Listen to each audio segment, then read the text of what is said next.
সুপ্রিয় দর্শক, আসসালামু আলাইকুম। আপনাদের সবাইকে স্বাগত জানাচ্ছি এখনকার আলোচনায়। আপনাদের সঙ্গে আছি আমি সিরাজুল ইসলাম। দর্শক, মিডল ইস্টে কি শুধুই যুদ্ধ চলছে নাকি তৈরি হচ্ছে নতুন কোনো বিশ্ব ব্যবস্থা? একদিকে ইরান বলছে হরমুজ প্রণালী তেহরানের নিয়ন্ত্রণেই থাকবে এবং হামলা হলে নতুন যুদ্ধের ফ্রন্ট খুলবে। অন্যদিকে রাশিয়ার প্রেসিডেন্ট ভ্লাদিমির পুতিন উড়ে গেলেন চীনে এবং 3 দিনের পরমাণু মহড়া শুরু করেছে। একই দিনে চীনের বিমানবাহী যুদ্ধ জাহাজ গভীর সমুদ্রে তাদের যুদ্ধের প্রস্তুতি যাচাই করে দেখছে। এদিকে ভয়াবহ বিস্ফোরণে ইসরায়েলের একটি অস্ত্র নির্মাণ কারখানা একদম কমপ্লিটলি ধ্বংস। এছাড়া ট্রাম্পের যুদ্ধ স্থগিত করার যে বক্তব্য তা নিয়েও সংশয়, সন্দেহ, রহস্য দানা বাঁধছে। তাহলে প্রশ্ন হচ্ছে, এগুলো কি সবই আলাদা আলাদা ঘটনা নাকি বিশ্ব ধীরে ধীরে ঢুকে যাচ্ছে নতুন কোনো স্নায়ুযুদ্ধের ভেতরে? আজকের ভিডিওতে আমরা পুরো ছবিটা একেবারে জোড়া লাগিয়ে আপনাদেরকে দেখানোর চেষ্টা করব। আশা করি আপনারা শেষ পর্যন্ত সঙ্গে থাকবেন, আর ভিডিও ভালো লাগলে লাইক, কমেন্ট, শেয়ার করবেন এবং চ্যানেলটি সাবস্ক্রাইব করবেন। দর্শক, চলুন মূল আলোচনায় যাই। তবে মূল আলোচনা শুরুর আগে আপনাদেরকে আরেকটি খবর দিয়ে রাখি। সেটি হচ্ছে, ইসরায়েলের অর্থমন্ত্রী বেজালেল স্মোট্রিচ তার বিরুদ্ধে আন্তর্জাতিক অপরাধ আদালত আইসিসি গোপনে গ্রেপ্তারি পরোয়ানা জারি করেছে। কেন এই পরোয়ানা জারি করেছে তা নিয়েও আমরা সংক্ষেপে কিছু আলোচনা করার চেষ্টা করব। একই সাথে আলোচনা করব আমেরিকার সেনাদেরকে ইরান মধ্যপ্রাচ্য ছাড়ার জন্য বক্তব্য দিয়েছে। ব্যাপারটা কি, এর গভীরতা কোথায়? দর্শক, চলুন আমরা মূল আলোচনা শুরু করি। প্রথমে যে আলোচনাটা করতে চাই, মিডল ইস্টে যে যুদ্ধ হচ্ছে, ইরানের বিরুদ্ধে আমেরিকা এবং ইসরায়েল যে যুদ্ধ চাপিয়ে দিয়েছে, সেই যুদ্ধ এখন যদিও বিরতিতে আছে, কিন্তু ইরান বলছে যে যুদ্ধবিরতির যে সময়, এই সময়টা মূলত আমাদের কাছে যুদ্ধের সময়ের মতোই। অর্থাৎ যুদ্ধের সময়ে যেমন ইরান প্রতিটা মুহূর্তে প্রস্তুত ছিল, এখনও তেমনি প্রস্তুত আছে এবং সবসময় তারা অস্ত্র, গোলা বারুদ নিয়ে শত্রুর মোকাবেলার জন্য প্রস্তুত। তো এই যে যুদ্ধ চলছে, তার ভেতরে শুধুই কি মিডল ইস্টের কোনো ব্যাপার? এই যে মধ্যপ্রাচ্য, ইরান, সৌদি আরব, কুয়েত, আরব আমিরাত, কাতার, বাহরাইন, ওমান, ইরাক, এই সমস্ত দেশের বিষয়, নাকি আসলে এর সাথে বিশ্বের বড় রাজনীতির কোনো সম্পর্ক আছে? সম্পর্কটা কোথায়? আমি সবসময় বলি যে বিশ্ব ব্যবস্থায় অনেক পরিবর্তন হচ্ছে। সেই পরিবর্তনে কেউ মাইনাস হচ্ছে, কেউ ডিক্লাইন হচ্ছে, অর্থাৎ কেউ দুর্বল রাষ্ট্রে পরিণত হচ্ছে, কেউ নিজের শক্তির বলে তরতর করে উপরে উঠে আসছে। সেই রকম কিছু ঘটনা ঘটছে এবং এই সমস্ত ঘটনার প্রেক্ষাপটে আসলে সারা বিশ্বের রাজনীতি, সারা বিশ্বের ঘটনা প্রবাহ একটা ওলট পালট হচ্ছে, তোলপাড় হচ্ছে। যেমন আমি খুব সম্প্রতি একটা ভিডিও দেখছিলাম। 2000 সালের আগে ইরান, মানে সারা বিশ্বের যে সমস্ত গুরুত্বপূর্ণ দেশ, তাদের ইঞ্জিনিয়ারদের সংখ্যা কেমন, কত। তা সেই রকম একটা জায়গায় দেখছিলাম যে ইরান অন্তত 12-14টা দেশের পেছনে ছিল। সেই ইরান ধীরে ধীরে ধীরে ধীরে একদম 1, 2, 3, 1, 2, 3 এর ভিতরে উঠে এসেছে। আপনারা ভাবতে পারেন, রাশিয়ায় সবচেয়ে ইঞ্জিনিয়ারের সংখ্যা বেশি, এরপরে চীন, আমেরিকা এবং ইরান। আমি কয়েকদিন বলেছি একটা কথা, আমেরিকায় জনসংখ্যা 33 কোটি এবং ইরানে 9 কোটি, অথচ ইঞ্জিনিয়ারের সংখ্যা আমেরিকা আর ইরানে সমান, প্রায় কাছাকাছি, হয়তো 2, 4, 500, 100, 200 কম বেশি। এটা বিরাট ব্যাপার।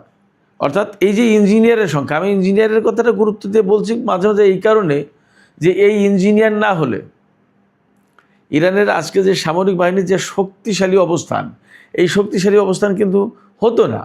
শুধুমাত্র পরমাণু বিজ্ঞানী দিয়ে কাজ হতো না, বহু ক্ষেত্রে ইঞ্জিনিয়ার প্রয়োজন। রকেট বানানোর জন্য, ড্রোন বানানোর জন্য, বিমানের কপি করার জন্য, রিভার্স ইঞ্জিনিয়ারিং করার জন্য, আপনার ক্ষেপণাস্ত্র বানানোর জন্য প্রত্যেকটি জায়গায় বিজ্ঞানীর পাশাপাশি ইঞ্জিনিয়ার প্রয়োজন, ইঞ্জিনিয়ার বেশি প্রয়োজন। তো এইভাবে যে ইরান উঠে এসেছে, আরও অনেক দেশ এরকম উঠে আসছে, কেউ কেউ পিছনে পড়ে যাচ্ছে, অর্থনীতির ক্ষেত্রে একই অবস্থা। সেই জায়গা থেকে মধ্যপ্রাচ্যের যে ঘটনাটা, যে যুদ্ধটা, এই যুদ্ধটা কিন্তু শুধুমাত্র তেল গ্যাস দখলের লড়াই তা কিন্তু না। এই যুদ্ধটা কিন্তু শুধুমাত্র মিডল ইস্টকে নতুন একটা মিডল ইস্টে পরিণত করা তা কিন্তু না। এর পিছনে আমি সবসময় বলছি অনেক বড় ঘটনা। সেই বড় ঘটনা হচ্ছে বিশ্ব ব্যবস্থায় পরিবর্তন আনতে চায়। এবং কারা? আবারও বলি, সেই ইরান, রাশিয়া এবং চীন মূল পার্টনার, মূল প্লেয়ারেরা। এখন এই নতুন বিশ্ব ব্যবস্থায় পরিবর্তন আনতে গেলে এত পরিবর্তন কেন হচ্ছে এবং এত যুদ্ধবিগ্রহ কেন? আমেরিকার সমস্যা কোথায়? ইসরায়েলের সমস্যা কোথায়? আমেরিকার সমস্যা হচ্ছে বিশ্ব ব্যবস্থায় যখনই পরিবর্তন হয়ে যাবে, এককেন্দ্রিক বিশ্ব ব্যবস্থা না থেকে যখনই বহুকেন্দ্রিক বিশ্ব ব্যবস্থা হবে, চীন, রাশিয়া, ইরান মাতব্বর অর্থাৎ প্রভাবশালী রাষ্ট্র হিসেবে মোড়লিপনা করার মতো অবস্থা আসবে। অর্থাৎ আমি বলতে চাইছি যে আমেরিকা যেমন একটা বড় শক্তি, এর অপোজিটে চীন, রাশিয়া, ইরান বা এরকম আরও অন্য দেশ যদি দাঁড়ায়, তখন আমেরিকার একক আধিপত্য, একক সিদ্ধান্তে যা হতো এখন আর তা হবে না। আমেরিকা সারা বিশ্বে 850টির বেশি ঘাঁটি, সামরিক ঘাঁটি রেখেছে। এত ঘাঁটি কী প্রয়োজন? এই সমস্ত ঘাঁটি অনেক ক্ষেত্রে থাকবে না। তারপরে যে সমস্ত দেশ নানান কারণে মার্কিনীদের প্রভাব প্রতিপত্তির কারণে, তাদের স্বার্থ রক্ষার কারণে এক দেশ আর এক দেশের সাথে শত্রুতা করে, এই সমস্ত অনেক কিছুতে ক্যালকুলেশন পাল্টে যাবে, ইকুয়েশন পাল্টে যাবে। আবার ধরুন আমেরিকার কথায় যে বিশ্ব অর্থ ব্যবস্থা চলে, আমেরিকার সিস্টেমের কারণে, আমেরিকার ডলারের আধিপত্যের কারণে, এবং পেট্রো ডলার আমেরিকা পুরো একা কন্ট্রোল করে, এই সমস্ত সব জায়গায় পরিবর্তন এসে যাবে। তখন দেখা যাবে আমেরিকার অর্থনীতি ছোট হয়ে যাচ্ছে, আমেরিকার যুদ্ধ ক্ষমতা, সামরিক শক্তি সব কিছু ছোট হয়ে যাচ্ছে, বা একক সিদ্ধান্তে সব কিছু করতে পারবে না। কিছু করতে গেলেই চীন, রাশিয়া, ইরান এরা বাধা দেবে, ঢাল হয়ে দাঁড়াবে। আবার পৃথিবীর যে সমস্ত ছোট ছোট দেশ, যেমন কিউবার উপরে হামলা চালানোর পায়তারা করছে আমেরিকা, চীন সেখানে একদম পরিষ্কার করে বলেছে যে কিউবার প্রতি তাদের সমর্থন আছে এবং এই সমর্থন অব্যাহত থাকবে। ইরান এবং রাশিয়া নাকি কিউবাকে কয়েকশো কামিকাজে শাহেদ ড্রোন পাঠিয়েছে, এবং আমেরিকার যে মার্কিন গুয়ান্তানামো বে ঘাঁটি যেটা আছে, এই ঘাঁটি, এটা বেসিক্যালি একটা সামরিক ঘাঁটি। এই সামরিক ঘাঁটিতেই কারাগার প্রতিষ্ঠা করেছিল। 9/11-এর যে ঘটনা, তাতে অনেক লোককে এখানে ধরে নিয়ে গিয়ে বিভিন্ন রকম নির্যাতন করেছে, অনেক দিন ধরে তাদেরকে আটক রেখেছিল বিনা বিচারে, এরকম। তো সেই গুয়ান্তানামো বেতে হামলা চালানোর জন্য নাকি ইরান এবং রাশিয়া ড্রোন পাঠিয়েছে কিউবার কাছে, এবং কিউবা ঘোষণা করেছে তাদের বিরুদ্ধে আমেরিকা যদি হামলা চালানো শুরু করে তাহলে তারা প্রচণ্ড রকমের প্রতিরোধ গড়ে তুলবে। তো এই যে সারা বিশ্বে ছোট ছোট দেশের পাশে দাঁড়ানো, তাদেরকে সাহস দেয়া, এবং একটা শক্তির কাছে মাথা নত না করে তাদেরকে স্বাধীনভাবে পথ চলতে শেখানো, রাশিয়া, চীন এবং ইরান এই তিন দেশই আমেরিকার অর্থনৈতিক চাপের শিকার, নিষেধাজ্ঞার শিকার, অবরোধের শিকার। এইগুলো যাতে না থাকতে পারে, এই জন্য এরা ধীরে ধীরে ধীরে ধীরে উঠে দাঁড়াচ্ছে এবং আমেরিকার আধিপত্যের অপোজিটে দাঁড়িয়ে তারা শক্তি সঞ্চয় করছে, মোকাবেলা করবে আমেরিকাকে। তো এই কারণে আমি মনে করি যে ইউক্রেনে রাশিয়াকে যুদ্ধে জড়িয়ে দিয়েছে, ইরানকে সরাসরি আক্রমণের আওতায় এনেছে আমেরিকা এবং ইসরায়েল। আবার তাইওয়ান, প্যাসিফিক অঞ্চল অর্থাৎ প্রশান্ত মহাসাগরীয় অঞ্চল, এই অঞ্চলে চীনের বিরুদ্ধে নানা রকমের জোট গঠন, তাকে চাপে রাখা, যাতে সে অর্থনৈতিক পরাশক্তি হয়ে না উঠতে পারে, সেই চেষ্টা করা। এই যে সমস্ত সব কিছু এক সূত্রে গাঁথা। অর্থাৎ আমরা যে মধ্যপ্রাচ্যে যে যুদ্ধটা দেখছি, এই যুদ্ধ কিন্তু শুধুমাত্র ইরানের যুদ্ধ না, এবং এই যুদ্ধ কিন্তু শুধুমাত্র মধ্যপ্রাচ্যের যুদ্ধ না। এটা শুধুমাত্র ইরান ভার্সাস কয়েকটা আরব দেশ, তার পৃষ্ঠপোষক হিসেবে আমেরিকা, ইসরায়েল, এই যুদ্ধ ব্যাপারটাতে তা কিন্তু না। এটা প্রকৃতপক্ষে সারা বিশ্বের যে ঘটনা প্রবাহ, যে পরিবর্তনের ইঙ্গিত, চেষ্টা, তদবির এগুলো চলছে, তার বিরুদ্ধে দাঁড়িয়ে এই যুদ্ধটা করা হচ্ছে। এটা ওই যে বিশ্ব ব্যবস্থা পরিবর্তনের যে প্রচেষ্টা চলছে, তা রুখে দেওয়ার একটা অংশ হিসেবে এই যুদ্ধ চলছে ইরানের বিরুদ্ধে। সেক্ষেত্রে এই যে রাশিয়া 3 দিনের যে পরমাণু মহড়া শুরু করেছে, তার যোগসূত্রটা কোথায়? বিভিন্নভাবে যোগসূত্র হতে পারে। যেমন এই জুলাইয়ের ভিতরে যদি ইরান হরমুজ প্রণালী উন্মুক্ত করে না দেয়, খুলে না দেয়, তাহলে ইউরোপের দেশগুলো নাকি শক্তি প্রয়োগের মাধ্যমে হরমুজ প্রণালী খুলে দেওয়া হবে, এই জন্য যুদ্ধ জাহাজ মোতায়েন করবে। তাহলে ইউরোপের দেশগুলো এই যে মধ্যপ্রাচ্যে ইরানের দিকে নজর দিতে পারবে।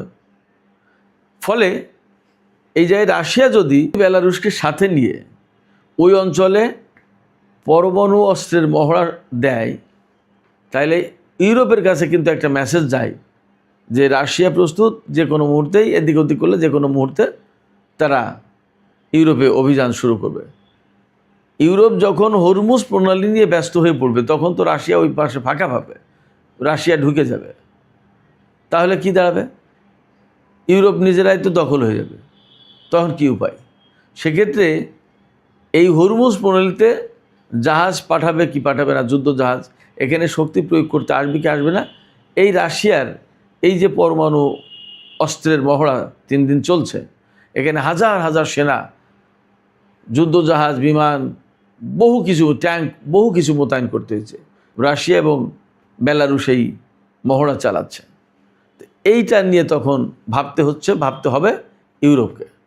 ফলে মধ্যপ্রাচ্যের যুদ্ধটাকে মধ্যপ্রাচ্যের ফ্রেমে ফেলে দেখলে হবে না, এটাকে আসলে বিশ্ব ফ্রেমে ফেলতে হবে। আবার রাশিয়া যখন এই পরমাণু মহড়া চালাচ্ছে ইউরোপের কাছাকাছি জায়গায়, বাল্টিক অঞ্চলে, ঠিক তখনই আজকে প্রেসিডেন্ট পুতিন চীন সফরে গেলেন এবং এই চীন সফরে গিয়ে অনেক কিছু আলোচনা হবে। এই সফরটা হচ্ছে রাশিয়া এবং চীনের মধ্যে কৌশলগত সম্পর্ক প্রতিষ্ঠার 30তম বার্ষিকীতে। এবং সবচেয়ে উল্লেখযোগ্য ব্যাপার, গত 2 দশকে 20 বছরের ভিতরে প্রেসিডেন্ট পুতিন চীনে 25 বার সফর করলেন। আপনি চিন্তা করেন, অর্থাৎ বছরে একবারেরও বেশি। অনেক গুরুত্বপূর্ণ। তার মানে চীন এবং রাশিয়ার সম্পর্ক কতটা ঘনিষ্ঠ হচ্ছে, কতটা গভীর হচ্ছে, এখান থেকে বোঝা যায়। এবং চীন এবং রাশিয়ার প্রেসিডেন্ট তারা কিন্তু একে অপরকে পুরনো বন্ধু, বেস্ট ফ্রেন্ড এইভাবে সম্বোধন করে। তাদের সম্পর্কের ধরনটা কিন্তু এখান থেকে বোঝা যায়। পাশাপাশি এই যে পুতিন সফরে গেছেন, চীন সফরে, এই সফরে 40টা চুক্তি হবে চীন এবং রাশিয়ার মধ্যে, অনেক গুরুত্বপূর্ণ বড় বড় ব্যাপার।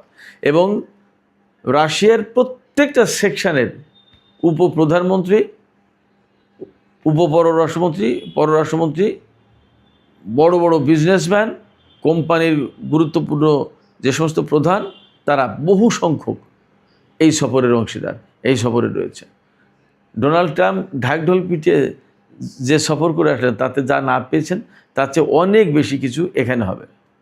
রাশিয়া একটা তেলের পাইপলাইন করেছে, ট্রান্স সাইবেরিয়ান তেলের পাইপলাইন, রাশিয়া থেকে যেটা চীনে গেছে, এইটার উদ্বোধনও সম্ভবত আজকে হবে। এছাড়া রাশিয়ার তেল কেনার ব্যাপারে চীনের সাথে তো আগেই চুক্তি আছে, আগেই কিনছে, এবং যাতে কোনো মতেই পশ্চিমা চাপের কাছে চীন এদিক ওদিক না করে, সে সমস্ত বিষয় নিয়ে আলোচনা হবে। এর পাশাপাশি মধ্যপ্রাচ্য, ইরানের সাথে আমেরিকা ইসরায়েলের যুদ্ধ এবং সম্ভাব্য নতুন যুদ্ধ, তারপরে বিশ্ব স্থিতিশীলতা, শান্তি প্রতিষ্ঠা, এই সমস্ত সব ব্যাপারে আলোচনা করবে পুতিন এবং শি জিনপিং। একদম পরিষ্কার করে 2 দেশের পক্ষ থেকে বলা হয়েছে। এবং তারা ঘোষণা দিয়েছে যে বিশ্বের কৌশলগত স্থিতিশীলতা এবং অর্থনৈতিক উন্নয়ন, এই সমস্ত সব কিছু রাশিয়া এবং চীন খুব ক্লোজলি মনিটর করতে চায়, একসাথে অংশীদারিত্বের ভিত্তিতে এই কাজগুলো এগিয়ে নিতে চায়। বিশ্ব শান্তি এবং স্থিতিশীলতা প্রতিষ্ঠার ক্ষেত্রে চীন এবং রাশিয়ার যে গুরুত্বপূর্ণ ভূমিকা রয়েছে, এই কথা তারা বারবার গুরুত্ব দিয়ে, জোর দিয়ে উল্লেখ করছে। এই প্রেক্ষাপটে যখন চীন সফর করছেন রাশিয়ার প্রেসিডেন্ট, সেই দিনই চীন তাদের বিমানবাহী যে রণতরী লিয়াওনিং, এই লিয়াওনিং নিয়ে গভীর সমুদ্রে চীনের যুদ্ধ প্রস্তুতি, অর্থাৎ সমুদ্রে যুদ্ধের কি প্রস্তুতি, সেটা যাচাই করছে। ওপাশে ইরান প্রস্তুত আমেরিকা এবং ইসরায়েলকে মোকাবেলার জন্য, রাশিয়া বেলারুশকে সাথে নিয়ে 3 দিনের পরমাণু যুদ্ধের মহড়া দিচ্ছে। এপাশে চীন তার গভীর সমুদ্রে বিমানবাহী যুদ্ধ জাহাজ নিয়ে যুদ্ধের প্রস্তুতি যাচাই করে দেখছে। এগুলো কিন্তু অনেকটা এক সুতায় গাঁথা, এবং ওই যে বলি যে ইরান রাশিয়া চীনের বলয়, এই বলয়ের অংশ এটা। এর ভিতরে একটা বিষয় গুরুত্ব দিয়ে আলোচনা করা দরকার আপনাদের সামনে, সেটি হচ্ছে ইরান 14 দফা প্রস্তাব দিয়েছে। আপনারা নিশ্চয়ই খেয়াল করেছেন, আমেরিকা যে 5 দফা প্রস্তাব দিয়েছিল ইরানের জবাব প্রত্যাখ্যান করে, সেই জবাবের এগেনস্টে ইরান 14 দফা প্রস্তাব দিয়েছে। সেই 14 দফার ভিতরে একটা দফা আছে একদম পরিষ্কার, যে মধ্যপ্রাচ্য থেকে আমেরিকাকে সেনা প্রত্যাহার করতে হবে। এই যে সেনা প্রত্যাহার করার আলটিমেটাম দেওয়া বা শর্ত দেয়া, এটা বিরাট বড় ডেভেলপমেন্ট। মধ্যপ্রাচ্যে যেখানে আমেরিকা কয়েক যুগ ধরে তাদের ঘাঁটি গেড়ে রেখেছে এবং এত শক্তিশালী অবস্থান, সেই জায়গা থেকে এখন ইরান বলছে তোমার সেনা সরাও।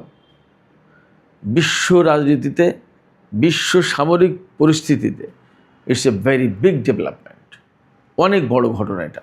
এদিকে গতকাল প্রেসিডেন্ট ট্রাম্প যে কথা বলেছেন, সেই কথা নিয়ে সারা বিশ্বে একরকমের হাসাহাসি পড়ে গেছে, হাসাহাসি চলছে, দ্বন্দ্ব, সন্দেহ, সংশয় আছে। তিনি বলেছেন কি, যে 3টে আরব দেশ, সংযুক্ত আরব আমিরাত, কাতার এবং সৌদি আরবের অনুরোধের কারণে তিনি ইরানে হামলা চালাননি। এবং এক মার্কিন সাংবাদিকের প্রশ্ন জবাবে বলেছেন তিনি যে আর মাত্র 1 ঘন্টা দূরত্বে ছিলেন, অর্থাৎ ঘণ্টাখানেক পরেই ইরানের বিরুদ্ধে হামলা শুরু হয়ে যেত।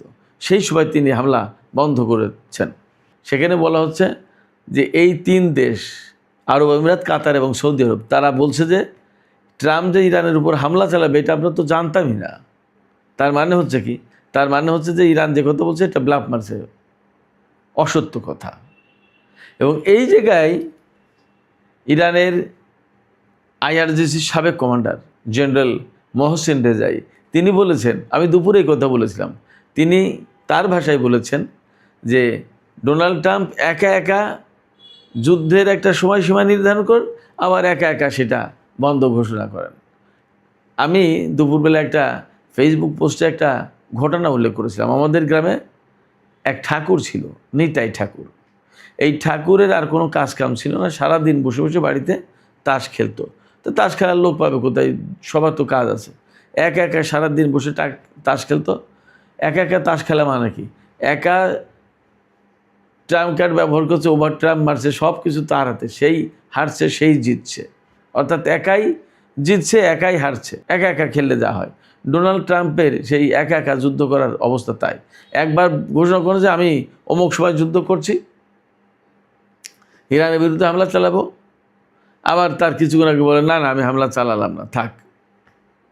তো এই সমস্ত কথা বলে ডোনাল্ড ট্রাম্প বেসিক্যালি নিজেকে হাস্যকর পাত্র বানিয়ে ফেলছে, খেলো বানিয়ে ফেলছে, খুব হালকা।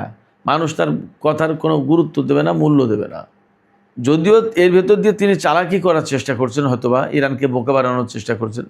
এইভাবে করতে করতে একসময় ভাববে, হয়তো ইরান ভাববে যে ডোনাল্ড ট্রাম্প তো এরকম বলেই, হয়তো ঠিকই একসময় সুযোগ বুঝে ফাঁক পেয়ে হামলা করে দেবে ইরানের উপরে। কিন্তু ইরান যথেষ্ট সতর্ক। ইরানের পক্ষ থেকে একজন মুখপাত্র তিনি বলেছেন আজকে যে যুদ্ধের সময় যেরকম আমাদের কাছে যুদ্ধবিরতির সময়টা একই রকমের, অর্থাৎ আমরা অল টাইম প্রস্তুত। এদিকে ইসরায়েলের গত পরশুদিন যে ঘটনা ঘটেছে, ইসরায়েলের যে ক্ষেপণাস্ত্র নির্মাণ কারখানায় যে বিস্ফোরণ ঘটেছে, সেই বিস্ফোরণের তথ্য আজকে ক্লিয়ারলি পেলাম। একেবারে পুরো কারখানাটা ধ্বংস হয়ে গেছে। কয়েকশো কোটি ডলার বিনিয়োগ করে এই কারখানা তৈরি করা হয়েছিল এবং এখানে খুব সেন্সিটিভ কিছু ক্ষেপণাস্ত্র এবং ক্ষেপণাস্ত্র প্রতিরক্ষা ব্যবস্থা তৈরি করা হতো। এই ক্ষেপণাস্ত্র এবং এই ক্ষেপণাস্ত্র প্রতিরক্ষা ব্যবস্থা ইন্টারসেপ্টর বহু ধ্বংস হয়ে গেছে, একদম শেষ। এই অস্ত্র নির্মাণ প্রতিষ্ঠানটির নাম হচ্ছে রাফাল। জানি না রাফাল কিনা, বাট যেটা ধ্বংস হয়েছে একেবারে চুরমার হয়ে গেছে, ভয়ঙ্কর করে। এবং এই কারণে ইসরায়েল বিষয়টা গোপন করছে। তারা বলছে যে আমরা একটা নিয়ন্ত্রিত পরীক্ষা, অর্থাৎ আমাদের নিয়ন্ত্রণে রেখে একটা পরীক্ষা চালানোর চেষ্টা করেছি। কিন্তু সে নিয়ন্ত্রণে রেখে হোক আর অনিয়ন্ত্রণে হোক আর কারোর হামলার কারণে পুরো কারখানাটা ধ্বংস হয়ে গেছে। এদিকে ইসরায়েলের অর্থমন্ত্রী বেজালেল স্মোট্রিচ, তার বিরুদ্ধে আন্তর্জাতিক অপরাধ আদালত আইসিসি গ্রেপ্তারি পরোয়ানা জারি করেছে, সিক্রেট পরোয়ানা, গোপনে। কেন? পশ্চিম তীরে প্রচুর পরিমাণে ভূমি দখল করার নেতৃত্ব দিয়েছে, উস্কানি দিয়েছে, সাপোর্ট দিয়েছে, সিদ্ধান্ত দিয়েছে এই ব্যক্তি, ভয়াবহ উগ্রবাদী লোক এই বেজালেল স্মোট্রিচ। এই জন্য সম্ভবত তার বিরুদ্ধে গ্রেপ্তারি পরোয়ানা জারি করে থাকতে পারে। তবে এই ব্যাপারে তিনি খুব রিয়্যাক্ট করেছেন। যতই রিয়্যাক্ট করুক, আন্তর্জাতিক অপরাধ আদালত থেকে এই যে পরোয়ানা জারি করা হয়েছে, এটা ইসরায়েলের জন্য অনেক বড় সতর্কবার্তা, আমেরিকার জন্য। হয়তো তারা মানবে না, কিন্তু আজকে মানবে না, কালকে মানবে না, কয়দিন মানবে না। এবং পৃথিবীর অনেক যে সমস্ত দেশ আইসিসির সদস্য, সেই সমস্ত দেশের সফরে গেলে তাদেরকে অ্যারেস্ট করতে হবে, এটা আইনে বলা আছে। যদি তা না করে তাহলে তাদের সদস্যপদ বাতিল হবে। তো সেক্ষেত্রে ইসরায়েলের জন্য, ইসরায়েলের অর্থমন্ত্রীর জন্য পৃথিবীটা অনেকটা সংকুচিত হয়ে আসছে। সুপ্রিয় দর্শক, এখনকার আলোচনা এখানে শেষ করতে চাই। অনেক লম্বা আলোচনা করলাম। আলোচনা শেষে আমি আপনাদের কাছে জানতে চাই, আপনারা কি মনে করছেন? আসলে মধ্যপ্রাচ্যে যে যুদ্ধটা হচ্ছে, এটা কি শুধুই মাত্র ইরানের তেল গ্যাস দখল, ভূমি দখল বা মধ্যপ্রাচ্যে আমেরিকার প্রভাব প্রতিপত্তি ধরে রাখা, নিউ মিডল ইস্ট প্ল্যান বাস্তবায়ন করা, কিংবা গ্রেটার ইসরায়েল প্রতিষ্ঠার চিন্তা, নাকি আসলে সারা বিশ্বে যে আমেরিকার প্রভাব প্রতিপত্তি ক্ষুণ্ণ করার জন্য নতুন একটা ওয়ার্ল্ড অর্ডার প্রতিষ্ঠা করতে চায়, তৈরি করতে চায়, তার বিরুদ্ধে রুখে দাঁড়ানোর অংশ হিসেবে আমেরিকা এবং ইসরায়েল ইরানের বিরুদ্ধে এই যুদ্ধ করছে? আপনাদের কি মনে হয়? আপনাদের মতামত কমেন্টে জানাতে পারেন। আর ভিডিও ভালো লাগলে আবারও বলে লাইক, কমেন্ট, শেয়ার করবেন এবং চ্যানেলটি সাবস্ক্রাইব করে সাথেই থাকবেন। সুপ্রিয় দর্শক, আপনাদের সবাইকে অনেক অনেক ধন্যবাদ। আল্লাহ হাফেজ।